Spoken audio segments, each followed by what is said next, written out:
Потрошувачката кошничка во ноември достигна 32.545 денари. Тоа значи дека за една година таа станала потешка за 75 денари. Едно 4-члено семејство минатиот месец трошело повеќе за храна, за хигиена, облека и за превоз, но за здравието биле потрошени 17 денари повеќе.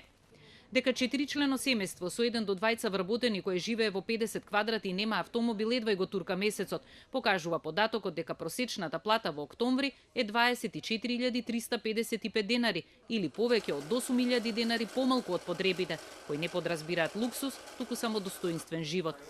Откако ќе се платат сметките за струја, за вода и телефон, ќе се платат кредитите и ќе се купат основните прехранбени производи, во паричникот на еден просечен граѓанин не останува речиси ништо.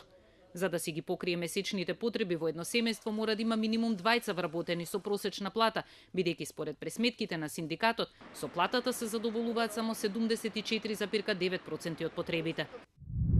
За да ја обезбеди вкупната вредност на производите и услугите, на едно семејство му недостасуваат 33,41%, односно 8.137 денари.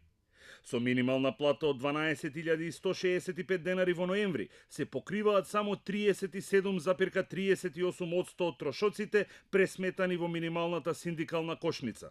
Проценките говорат дека минималната плата од 12.000 денари ја земаат 20% од вработените или околу 100.000 работници, а речиси 60% земаат плата еднаква или малку повисока од просечната.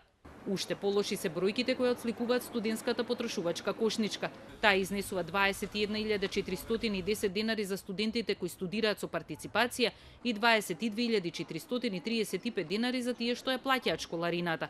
На месечно ниво, трошоците за храна, хигиена и облека на еден студент изнесуваат 8.800 денари или 36,3% од просечната плата или 74% од минималната плата, а ги трошат за храна, хигиена, облека и лекарства, а дополнителните средства врзани за трошоци за факултетот, за превоз или за домување мора да ги поземат од родителите.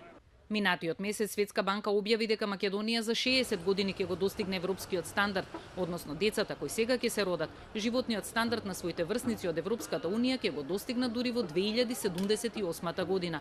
Овој период според банката може да се преполови, но само доколку македонската економија остварува стапки на раст од над 3%. Бројките покажуваат дека ништо подобро не се живее ниту во земјите од регионот. За разлика од нас, просечната плата во Словенија од 1015 евра и натаму е на врвот на поранешните југословенски републики, а македонците се на дното со 361 евро месечно.